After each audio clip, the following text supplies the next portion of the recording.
Maggie. Jared.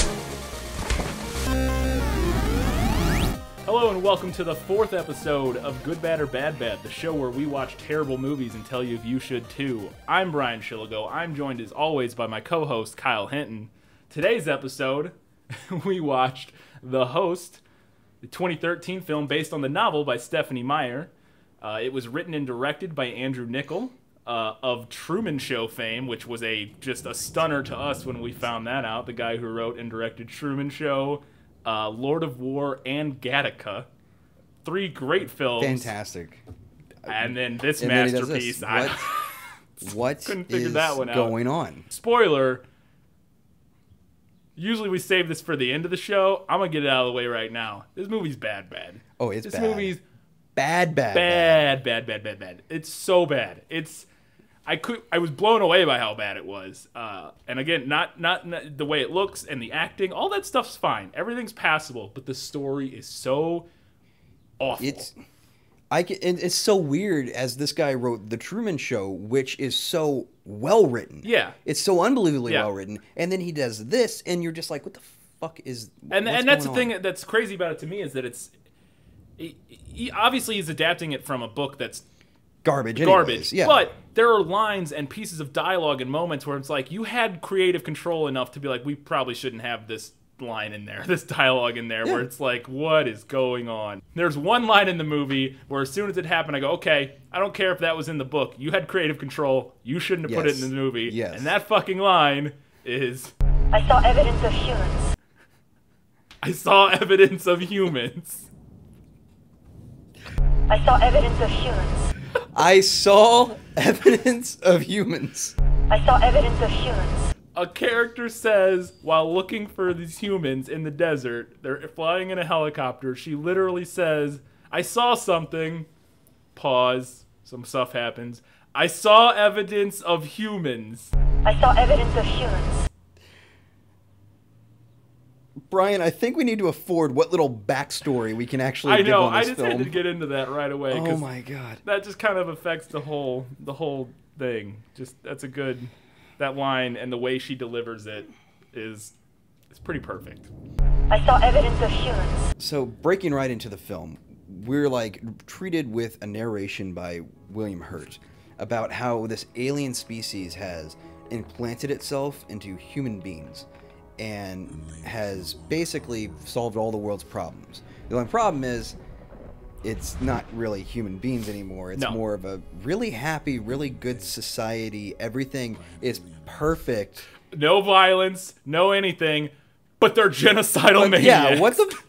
That's one of the biggest problems with the whole movie. The whole conceit is that, and I guess maybe there's some believability to it, but it's so...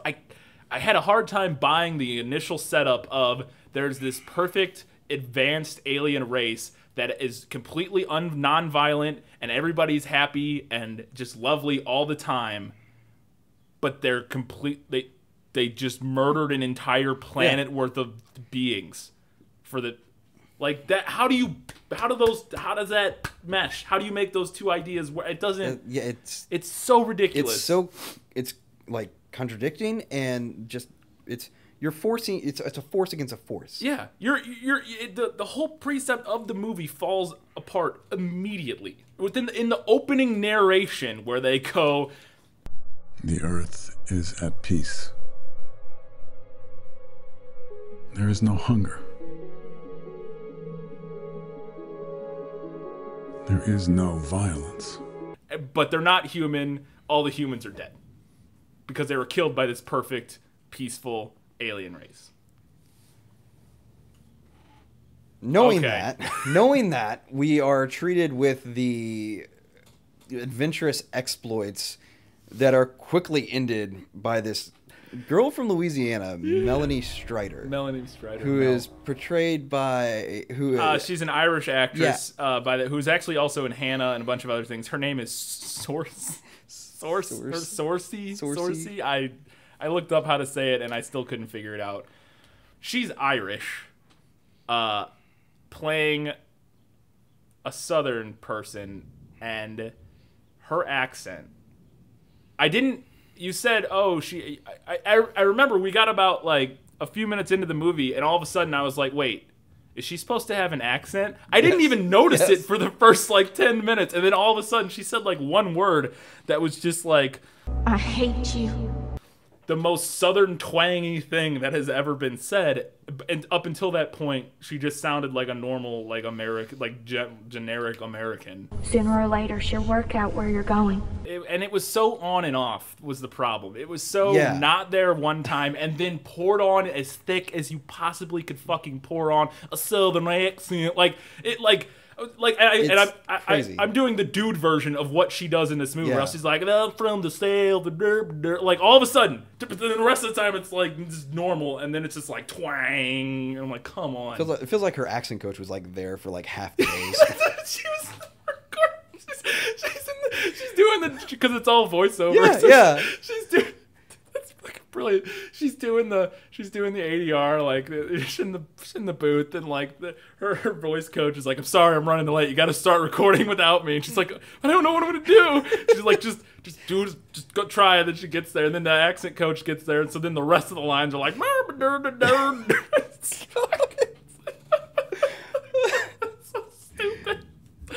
Oh, it was such a bad accent. So she dies. Yeah, she gets caught in this building, which that opening scene with her is she's like hiding behind a corner with a flashlight, and they're all everywhere, or there's nobody around, and we see her hiding, and then she takes one step out from behind her hiding place, and there's like 8 people around her, all like, gotcha. It's like, and like, where did they come from? These people aren't just searching. Like you would expect they would use. This is contemporary America, roughly, or maybe a little bit in the future. It's in the future for sure. Right. I read that it was in the future. You would think that they have access to satellites, access to thermal imaging, like cameras and stuff like that. You would think that they would want to track everything because they have the technology, because we have the technology. Oh, yeah. They use flashlights. Just flashlights. They're walking around this museum with flashlights looking for people. Yeah. That's it. Not just like mag lights. Also, let's add into they could have all that human stuff. They're also aliens from another galaxy who came in little tiny spaceships and are super advanced and have lived 1,000 years, and they just used flashlights. Yeah. Okay.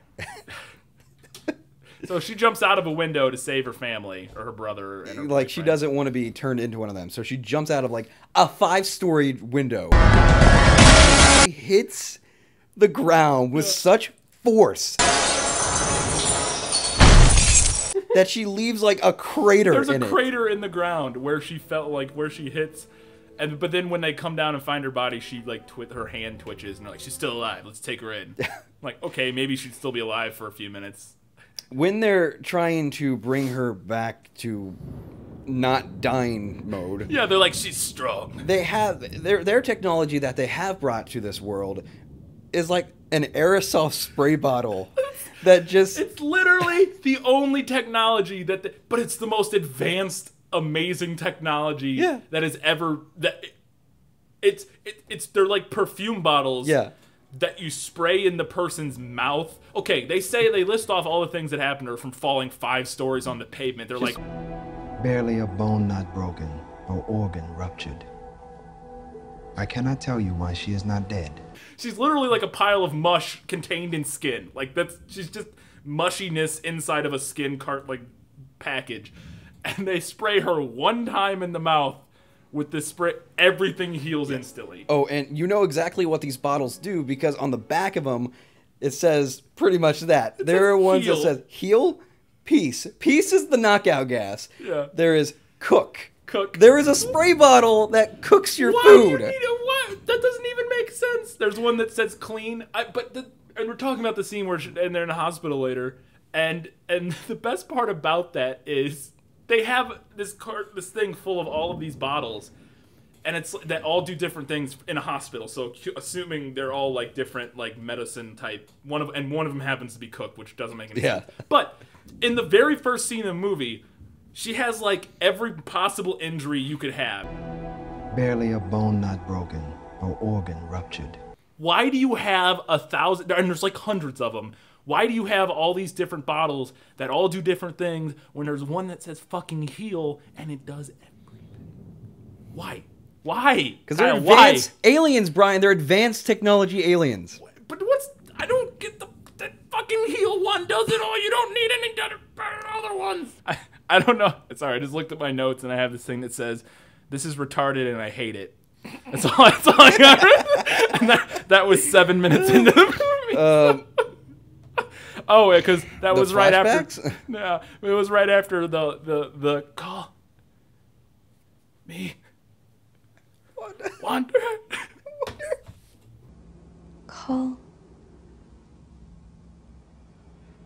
me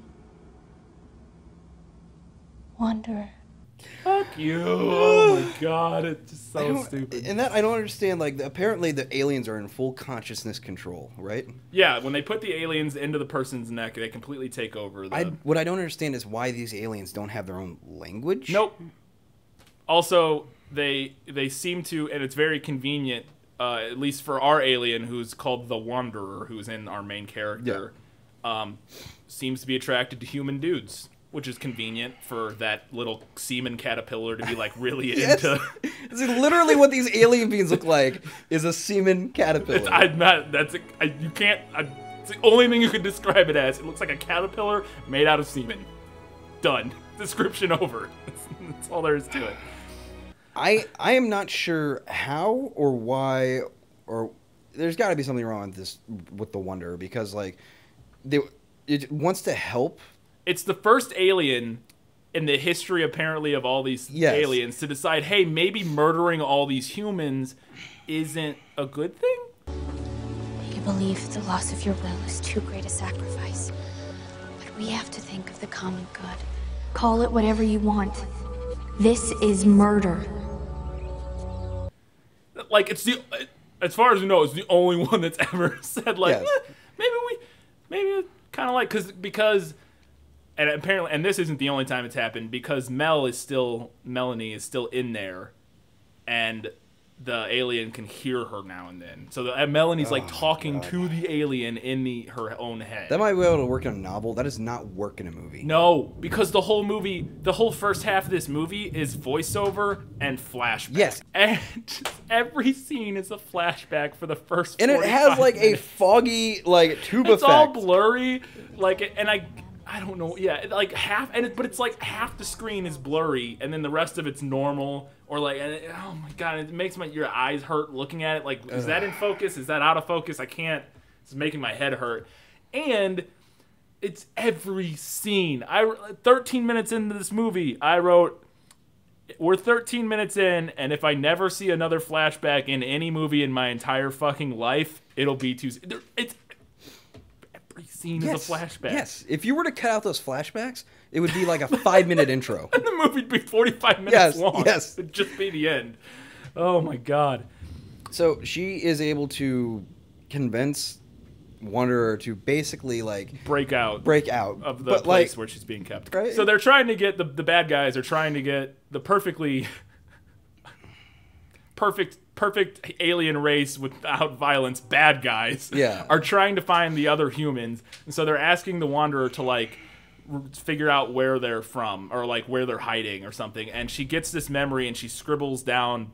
When she's on her own, she scribbles, like you're saying, she draws this mountain, mountainscape on a piece of paper. And then she like starts tearing it up. But then she decides, like, Melanie's like, no, please don't, don't give up my family or whatever. And so the girl takes it and tears it into 4 pieces and puts it in her pocket. And I was like, at the time, I was like, you could, yeah, good thing they won't be able to put together 4 pieces of paper if they ever find it. I thought that offhandedly, just assuming it would never come back.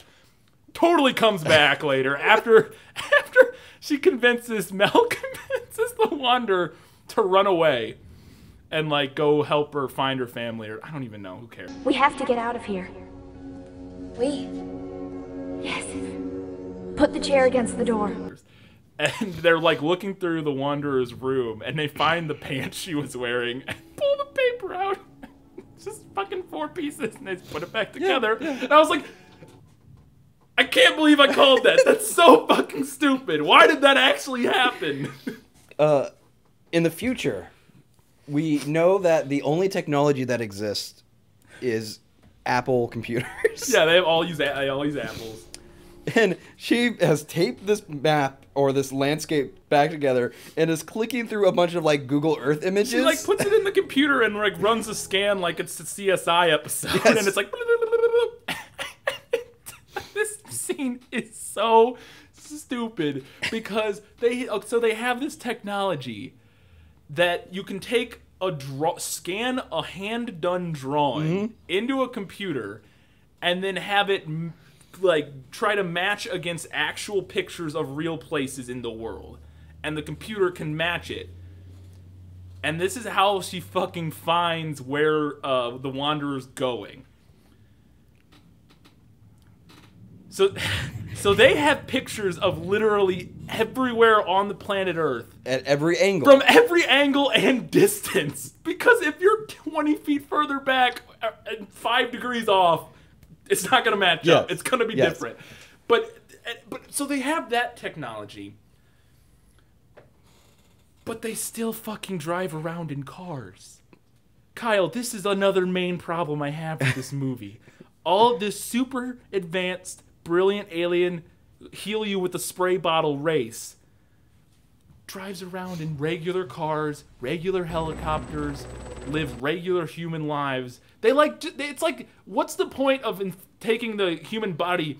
It's like there's some weird thing they have where when they become a human, they take over a human body, they have to keep living like a human. Yeah, it like defeats the purpose. Like it's such a weird. This whole setup is so strange. Like why do why would they just live normal human lives and wear normal human clothes, except chrome plate fucking everything. God, you can tell it was written. If you told me that Stephenie Meyer wrote a sci-fi movie, a book that became a sci-fi movie, this is exactly what I think it would be like. Exactly. It's the most superficial, juvenile, like high school treatment of sci-fi, where like everything's silver, all the people wear all white, they kind of talk like robots a little, like very like. I saw evidence of humans. It's just the most, oh god, juvenile, bullshitty fan fiction sci-fi ever. There's no substance to it, there's no heart to it. It's just chrome plate everything cause the future. Yeah. Fuck you, Stephenie Meyer. Fuck you. Piece of shit. This movie is terrible. I'm gonna go out on a limb. I didn't even hate the first Twilight movie. So there, I said it. I didn't even hate it. This is fucking garbage. God damn. Wow. Yeah. Didn't even hate the first Twilight my movie. This is fucking garbage. Brian, I think you're revealing a little bit too much about yourself. I'm okay with it. I can't.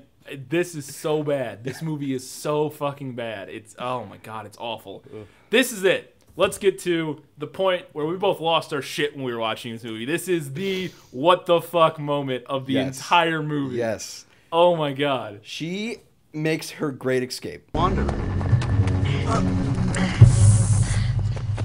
Yeah, the Wanderer runs away from this facility. She goes to a car and An old guy in a car? carjacks it, but doesn't. She's like, "I need you to use your car. It's for something important." And of course, everybody in this society is They're super all so nice and and they accommodating. trust everybody because nobody can lie. They can't lie. Yes. So she's just like, "Hey, I need to use your car," and he's like, "Oh, okay, it's in really good shape. It's a good model." And she's like, "Okay, I'll bring it back." He goes, "Oh, okay, just it's got a full tank." And she fucking peels out and takes off.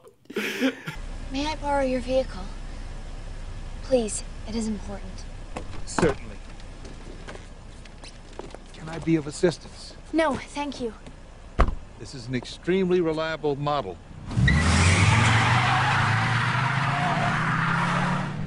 The tank is full.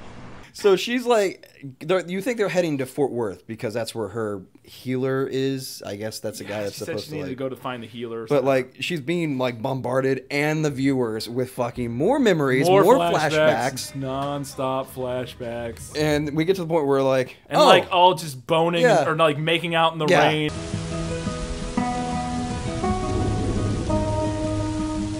And like, oh my god, just the most fucking like. And in the flashbacks don't make any sense either because they're supposed to be on the run They look like they're in, like, society. Again, with the fucking aliens that suck at being super advanced aliens. You have a whole department they're called the Seekers, whose sole job is to find humans that are like, still hiding, like, that haven't been infected yet. These fucking 2 teenage kids and her little brother are hiding in the middle, in a trailer? In the middle of a field. They're not, like, in a cave in the woods. Not only that, they are playing music. They are making themselves so goddamn, like... people would know you're there. Where are you at that nobody can find you? There is a wall that is around them. There's, like, they're like, in clearly, this is where civilization is. It's not just aliens. No, we can't find... They're, like, just lounging out on sofas, lighting bonfires, having a good old time, making out, boning, and... How do these aliens... How have you never found them? Oh my god. Met with that bombardment, which just serves to distract the Wonder... The Wanderer. Wanda. Wanda the Wonder. God, what a terrible fucking name. I call her Wanda for short for Wanderer. Because Stephenie Meyer's an original. Oh my god, I rolled well, my eyes she both like, times. you've been putting these memories in my mind to distract me. You've sent us in the wrong direction. You have been putting thoughts in my head to distract me. We're going to Fort Worth. And then they like They have like a fight over where they're going. And then like Melanie like jerks it really hard to the left. We are going to Fort Worth. No! In the car, you would think that it like got hit by like an anti-tank missile. It goes fucking flying. I mean flying. Flips. It twists. It turns. It does. You would think it explodes next, but it doesn't. Because it looks like she was probably going about 50, 60 miles an hour. And when she turns, like in the shot, she jerks the wheel really hard. But in the exterior shot, it kind of turns a little. And then it goes. It like flies up. Just fucking watch.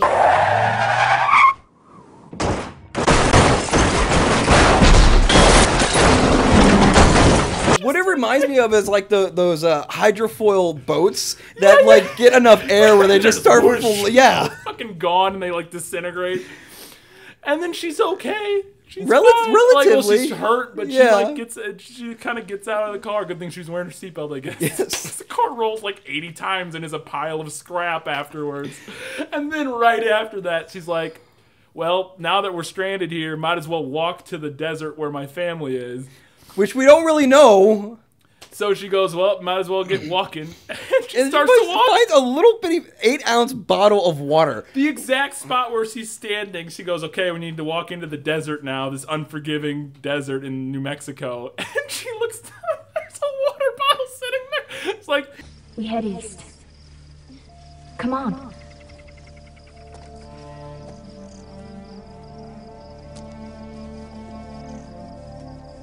wow, that's really fucking convenient. That's really fucking You would think it comes out of the car, but there's nothing to give you any sense of that to begin with. Yeah, not that it matters, but it's so, like, the car is just fucking shredded, and it's just perfectly, like, the water bottle's fine. Yes. And just sitting there right on the ground, and she's just like, Oop. And it's not like, and it's right where she's standing. She just bends down and got a water bottle for the desert. Good. Oh my god, this movie. So, she is going through the desert and slowly dying, pretty much. Yeah. And there's this tree, this luscious tree, by the way, that's in the middle of freaking sand. It's not even really an oasis. No, it's just literally a tree. Yep. Well, William Hurt finds her because he's Uncle Jeb. He's like a good old Southern boy tracker farmer guy. Yeah. And one of the guys runs up with a machete. And it's like, he's like threatening to kill her. No, he starts swinging to cut her head off, and William Hurt's like, stop. I know her. What? They take no motherfucking prisoners in this bitch. Aunt Maggie. So, they don't kill her in the desert. they capture her, take her back to their hideout in this mountain or whatever, where like William Hurt has established this like agrarian underground human society. It's like clearly in like an Indian like Pueblo type. Well, I thing. think it's supposed to be an old inactive volcano is what I read today looking up. Like it's an inactive volcano. Doesn't look like one, but whatever. Because it doesn't look like one. If that's true, I don't know if this is true. I read that online now, and I'm questioning that because there are like clearly tunnels that have been like are like created because there's like triangular ceilings and shit in them. It looks like something out of Battlefield Earth. Like that part. Yeah, it's the weirdest looking didn't make it or like Stargate or something fucking weird. It's so strange. So they decide not to kill her initially, and then they keep her prisoner in this room, and like half of them want to kill her, and like half of them want to just fuck her. And then that also changes like every 5 minutes of who wants to kill her and who wants to fuck her. / not fuck. It's so stupid. There's like this is also where they introduce sex and violence constantly. This is also where they introduce like 8 new male characters. Yes. And I can't tell any of them apart. They're all like ridiculously like ruggedly handsome, like chiseled. They're just like windswept Abercrombie models, and they all look exactly the same. I wrote down multiple times. I'm like, who is this guy? We met him already? He kind of looks like the other guy from earlier, but I can't tell who is who. And they all have the same name. Their all names are like Jeb and Ian and Jared. They all have the same. Very generic. Yeah, too. it's generic. Well, names. like they're wanting to kill her. So one of them is attacking Jared, who doesn't want to kill her. Like a group of them goes to kill her, and Jared, her old boyfriend, Yes. Mel's old boyfriend, is like protecting her. It's like, no, you guys don't so kill her. One dude's dealing with it, and the other dude, Ian, is like trying to strangle her, but the action he gives to strangle her is like, Keep breathing. Come on, Wanderer. Fight him. Fight! It's like they told him, act as little as you possibly can while you're trying to... He's trying to choke this person to death. And not only that... He doesn't move an inch or make a... If you were shooting this, Brian, would you do, like, I don't know, maybe a close-up? Maybe a close-up of her dying Yes. and him, like, fuck... Nope, just a side shot, a 2-shot of them, and he's just like... Keep breathing. Come on, Wanderer. We're good. Cut. Most matter of fact, I was like, were we rolling already? I didn't even know we were rolling. I was just getting ready. Sorry, I had no idea we were rolling yet. So she slowly gets like indoctrinated into the society. Yeah, they start to like her because they can tell she's not like she's not going to turn them like she's not going to betray them. But then all of a sudden, so the guy who's trying to choke her now starts falling in love with her. Yes. Don't forget, he tried to kill you.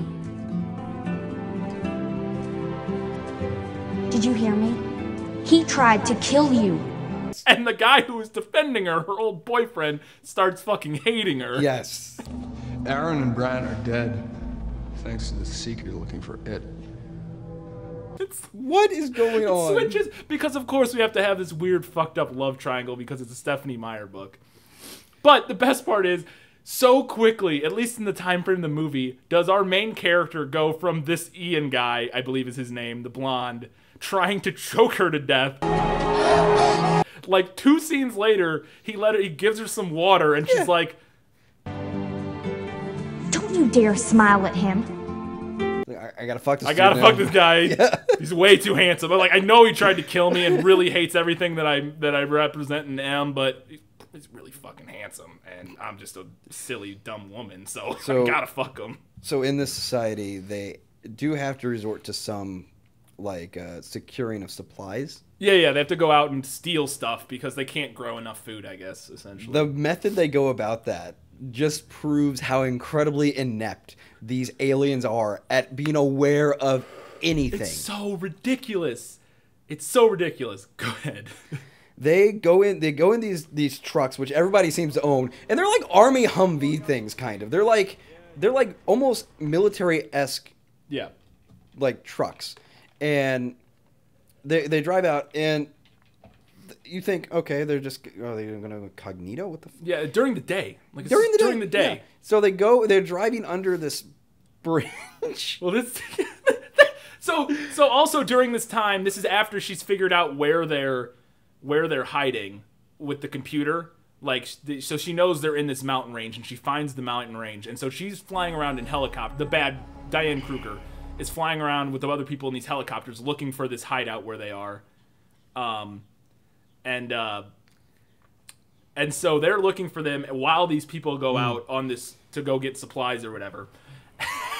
So there's like a base setup of like and there's like these 4 cars up on this bridge and like a helicopter and stuff, and these trucks just drive underneath it so casually too.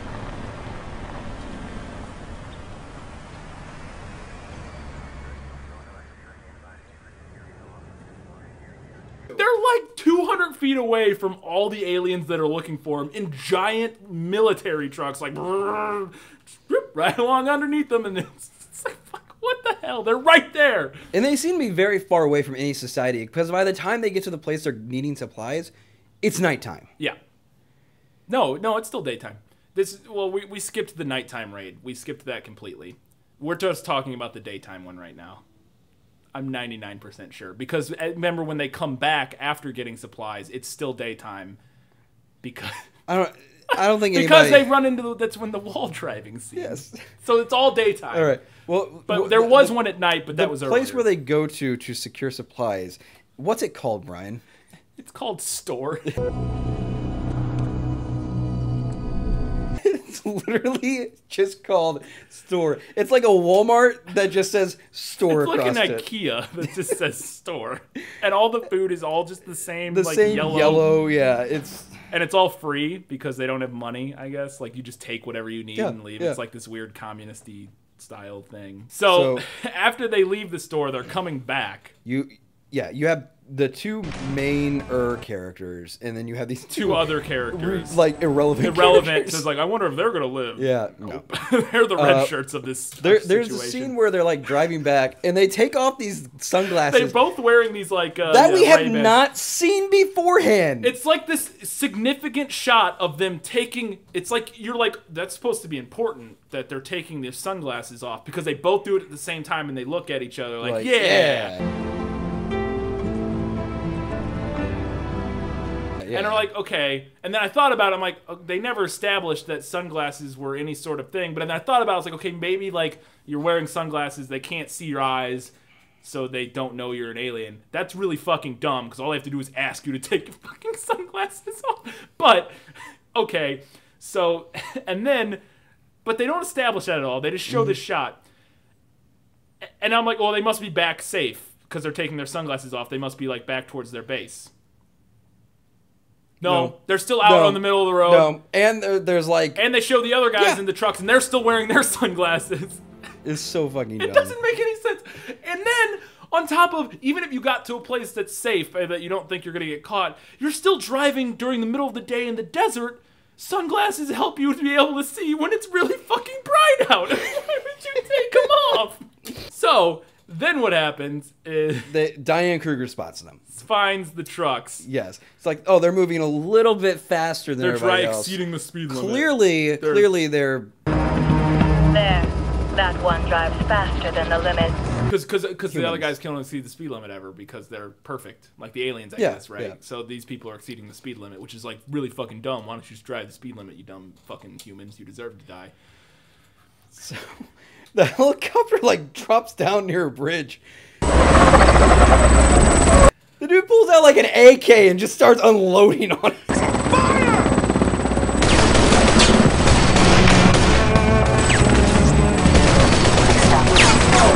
It ain't doing any good! Out of the truck, he's, like, just shooting at the fucking helicopter, like, blah, blah, blah, blah, and just bullets not doing shit to it. I guess the chrome paint they put on, it's real fucking bullet repellent. So then they like run out of bullets and they know they're captured, like they're done. But they don't want to get captured and turned into an alien.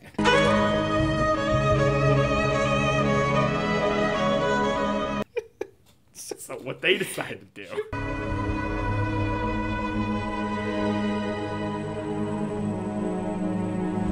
Shift that thing in the drive, go floor it into a giant cement barrier.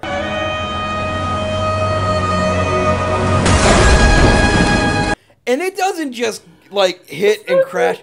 The entire front of this thing is caved in. It's like they hit it going 800 miles an hour. It's like they turned on rocket boosters and fucking launched into this concrete wall because the truck gets obliterated. And so they're dead, and then so our other two good guys mosey on off into the distance. But Diane Kruger sees them because, oh, it's the exact same truck as these other guys, and goes, there's more. And she starts to chase them. And they get caught. They get caught in like in an overpass. They like are able to like out. Oh, there's a car chasing them, and he hits they slam on the brakes so that the guy chasing him runs into the back of the car, and then they get out to like kidnap him. Yeah. And then Diane Kruger. Oh, and then drives the gun. What is that? The gun. So one of them is shooting at this guy the whole time, and then like once the car rear ends them. It's shot of him, and he's in the passenger side of the truck, and it goes like this out the window. Yes. And then the next shot on the outside, when Diane Kruger walks up, the gun is laying on the pavement like 40 feet behind the truck and on the driver's side now. It's like,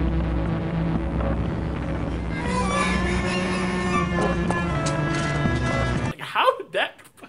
So she picks up the gun and starts firing and shoots the seeker, one of the seekers, in the fucking back of the head. One of the best scenes in the whole. And just kills him. Because they're getting back in the truck to run away, and they leave the other seeker, the black guy seeker, on the ground, and she goes to shoot at him, and he stands up at the worst possible moment. And just stands up. Bam! Shot right in the back of the head.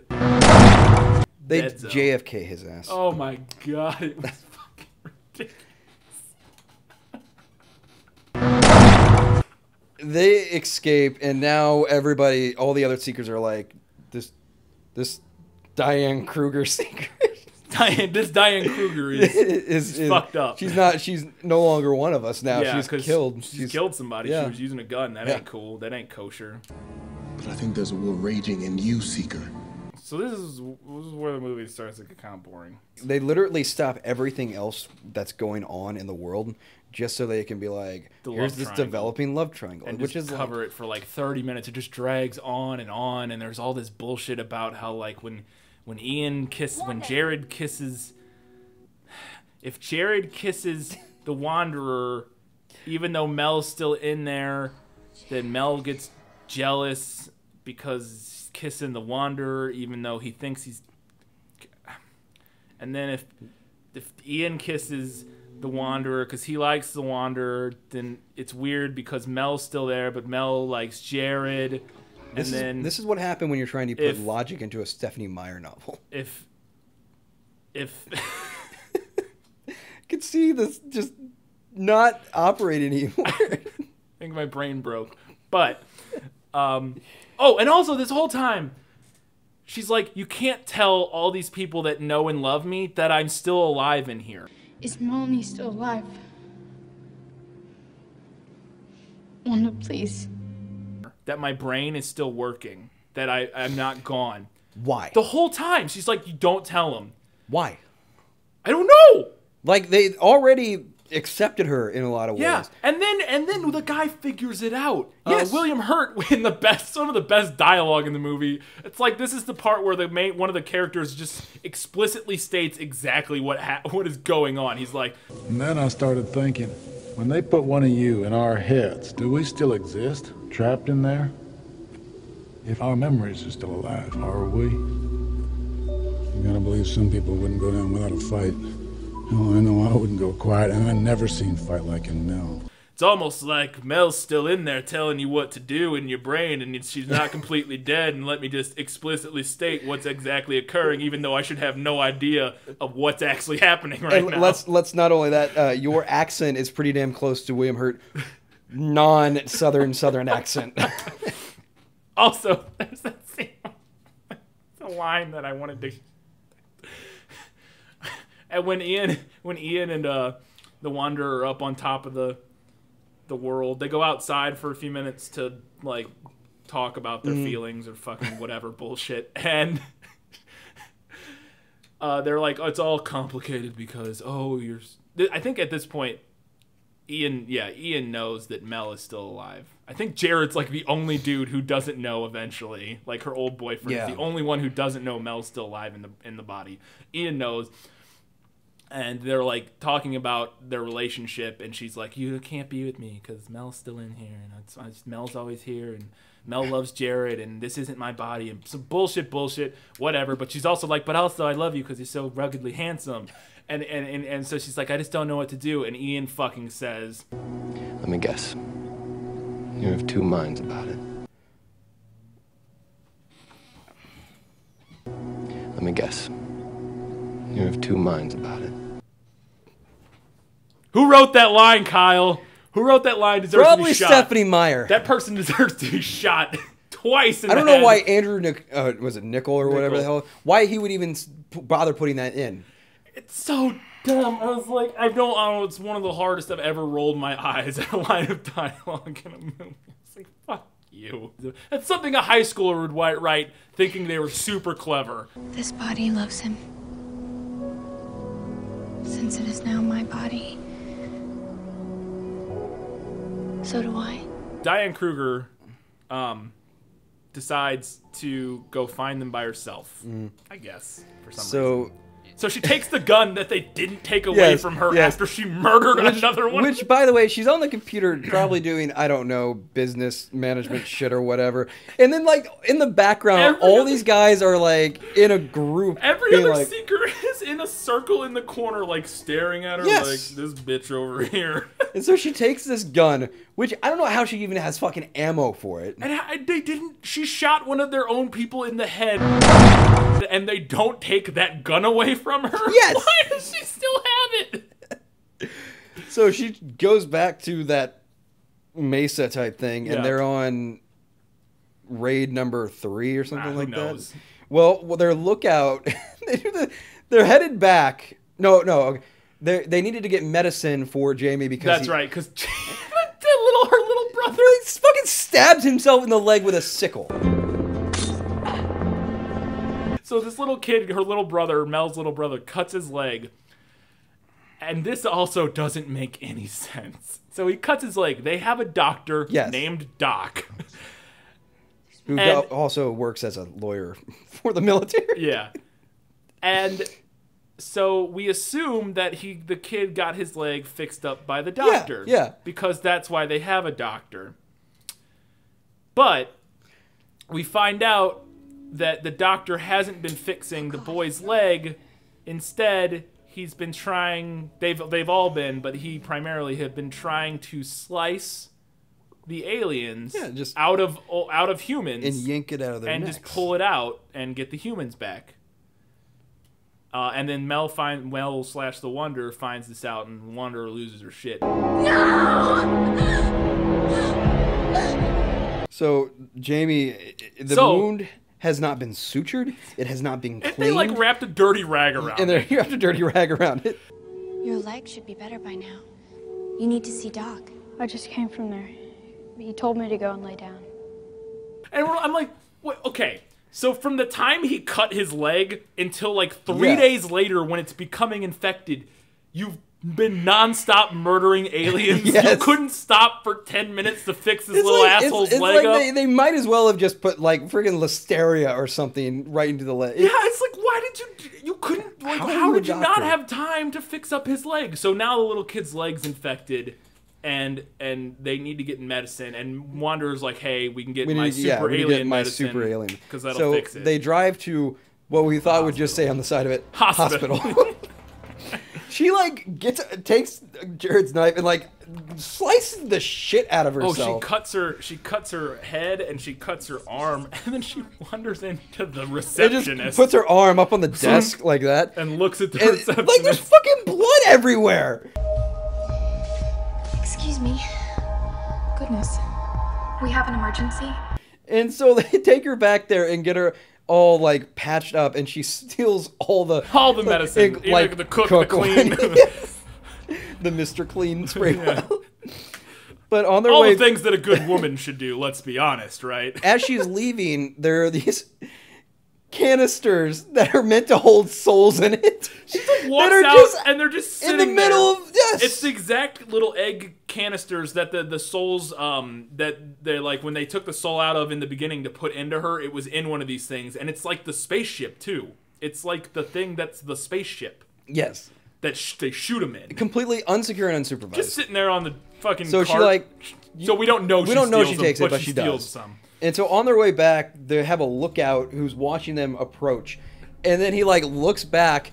But then the edit they take there. It's so weird. I was so confused. I was like, and overall the editing's fine, but this one scene, he's watching binoculars, them on the road. He turns around, and then he's looking looks like he's looking in the distance, and then it cuts to a shot of a truck driving on the horizon. Yeah. And I was like, now he's looking at a different truck. Yeah, what's where's this that other truck doing? Okay, and then we cut back, and then they find him dead on the road. Yes. And I was like, what just happened here? I'm so confused. And then we watched it again, and I was like, okay, what happened is, and I got it, but they just edited it and did it so poorly. Badly, yeah. He sees them coming, he turns around, and it's supposed to be he sees Diane Kruger, who throws him off the cliff. And then the next shot of the car is them again driving from a horizon shot. I think she kicks him off the cliff with her massive kicking legs. She kicks him, throws him off she kicks down that door. Yeah, yes. BAM! Step aside.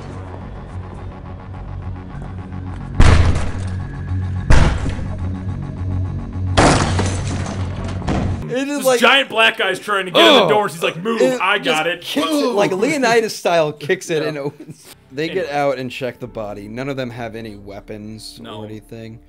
And then Diane Kruger shows up with the pistol, and she's like getting ready to, and then Uncle Jeb shows up. William Hurt shows up. Bam! And just fucking wings her right in the shoulder. Fucking nails her. And they capture her, and this is where it just gets like this. Now this makes absolutely no sense. Like there was points where it like started making sense. This ending makes so beyond no sense that it is. Oh my god! And it's because there's no setup, and it just it feels rushed and so dumb. Melanie or Wanda or whatever the fuck her name is like, I'm going to show you guys how to take the souls out of the bodies. I know how to do what you've been ending so many lives trying to do. I can take a soul from a body. You couldn't have done that when we weren't killing them in the next room, knowingly killing them in the next room. And she gets so, I love too, she gets so upset that they're killing them on accident, not on purpose, but they're killing them, or these aliens. And they come in and they're like, "We're sorry," and she's like, I can't stay here. Not with you slaughtering my family in the next room. They're like, "We've been pretty fucking accepting of your ass when your fucking family has been murdering every human on the planet for years." Yes. We're letting you stay here and eat our fucking food. So she's gonna tell them how to do it, but she says to Doc, she's like, "You have to let me die." What? Why? What the hell? You gotta let me die. Why? Why do I gotta let you die? Why? Do you gotta why? Okay, sure. You have to let me die. No, no! Before that, I want to jump back real quick because there's a good moment where at some point, Wanda, it's when she first finds out that they've been cutting out these aliens. She's like, "Get out of my head! Yeah, get out she tells Mello to get out of her head. Wanda, stop! Get out of my head! Get out! And then she thinks she's like lost Mel, like completely. Like, oh shit, I fucked this up. I killed her. She's gone. So the way she goes up, she's like, oh, I need to get her back. It's the best way to do that, make her real angry. Yes. Because she gets real pissed whenever I make out with any of these dudes. So she calls in Ian. No, kiss me like you want to get slapped. Who is the guy who's in love with Wanda, and she's like, look, she gets angry, or whenever I kiss you, she gets angry because you're kissing whatever Mel. She's Mel, and you're kissing Wanda, but Mel. Anyways, he kisses her, and it doesn't do anything. Why is she stopping you? No, that's the problem. We're alone. She's gone. And then he goes, like he waves. We need to make her real angry. I guess you'll have to make her really And I was like, whoa, we're going to fucking- Bone Town. Yes. Bone Zone incoming. But then he waves Jared in.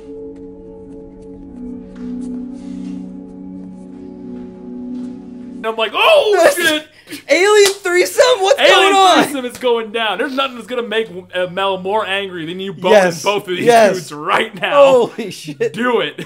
But no, sadly, it's just that he thinks she should kiss Jared because Goddamn that PG. makes Goddamn PG-13 right. ratings. I was like, this could have got real awesome real quick. Kiss her. So then they start making out, hardcore makeout sesh, and then Mel comes back. But then it's like he is kissing Mel. It's funny because at first they start making out real intense. Oh, yeah. But I'm like, Mel's not there. You're just making out with Wanda right now. And Wanda is just making out with Jared because Mel's not there yet. But then all of a sudden you hear Mel moaning in ecstasy. Jared.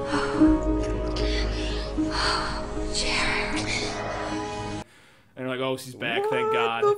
Thank God Mel's back. Woo, now we can end this shit show of a movie. So she shows them how to bring the souls out of the body, which is basically just you have to lure them out with kindness. Literally, they say it takes kindness. It can only be captured by kindness. So they take the Seeker's soul, Diane Kruger's soul, shove it into one of those castles. They get into this launching port, which has no security, nobody's monitoring it. Yeah, they just get into it. They go. Her and her two boyfriends wander to this, or just fucking go to this field where it's like a fucking launch pad. How is there no? You could just wander in there. Oh. Like, how did that happen? There's still everybody looking for them, but they didn't. Yeah. And then they just shoot her off to another fucking planet because that ends that storyline.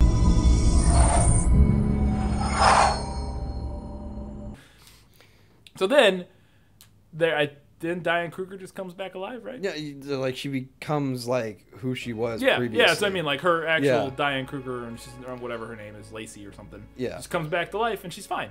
So I'm like, okay, awesome. We figure out how to solve this problem. But then why does the Wanderer need to die? We can just put her into one of those little capsule things. And but then she's like, well, I've lived 1,000 years. I don't want to blah, blah, blah, blah, blah. I'm like, okay. In the back of my mind, I'm not going to spoil it. In the back of my mind, I had an idea of what they could do. And I was like, maybe that doesn't work. Maybe there's a reason they're not doing this thing I have in the back of my mind. We'll sit on that for a minute. So they decide it's time to cut the Wanderer out, or the Wanderer's like, I'm gonna do this, and I'm gonna give Mel back to all of you. You're welcome, huzzah. So they cut. She goes. It's like a shot on her face, and she goes to sleep, and it goes to black, and then she starts coming to, and she's like, and they're like, Wanda, and then she slowly sits up into frame. Mm-hmm.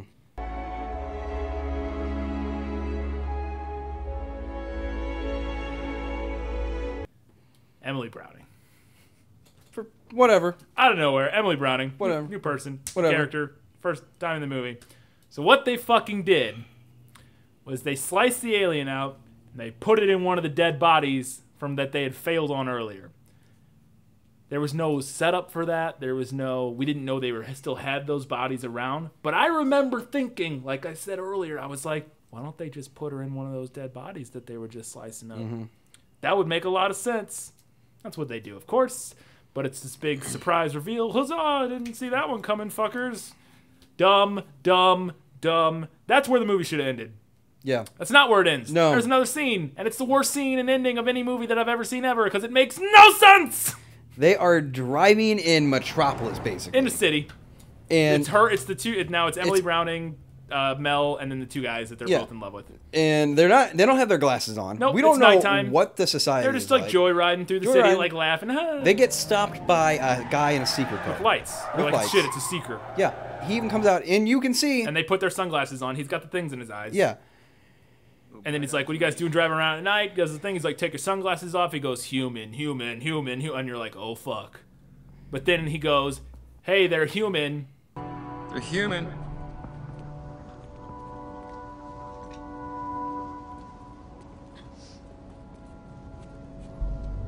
human as you.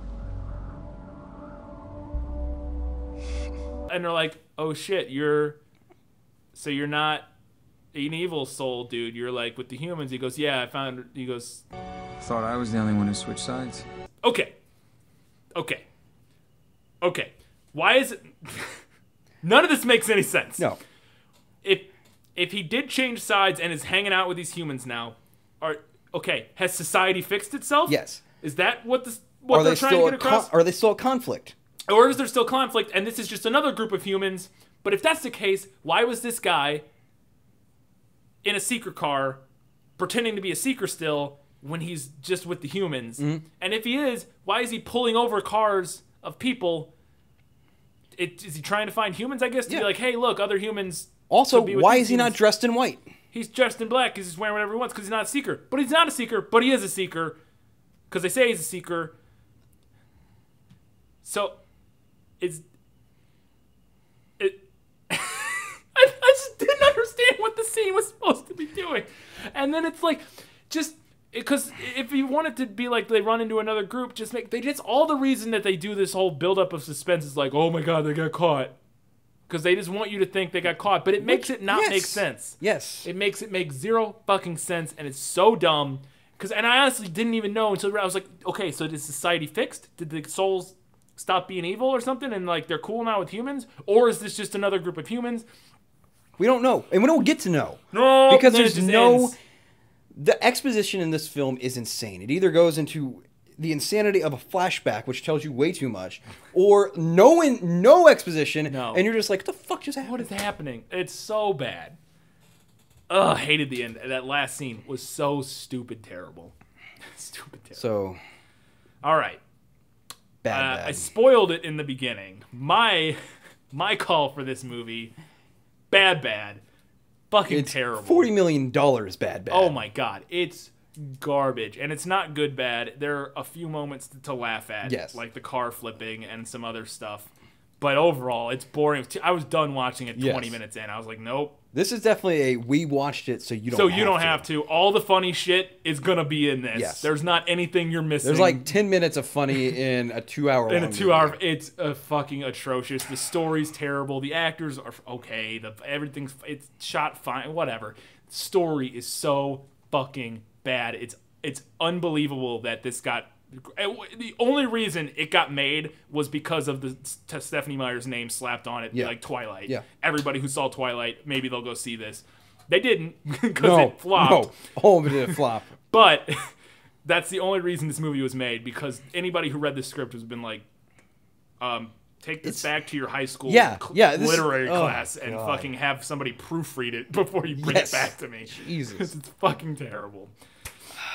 So yeah, that sums up The Host. That's all we got to say about The Host. Because fucking hell, it's so bad. Just watch the Korean one. It's a lot better. Yes, the Korean one from 2007 is a great movie. Has nothing to do with this one. But it's just accidentally, like, go Google The Host and then accidentally watch, or not accidentally, just watch the Korean one. Stay far away from this movie, because boy oh boy, we took a bullet for you on this one. So until next time, keep watching movies, just not The Host or any other Stephenie Meyer movie. A fucking burn.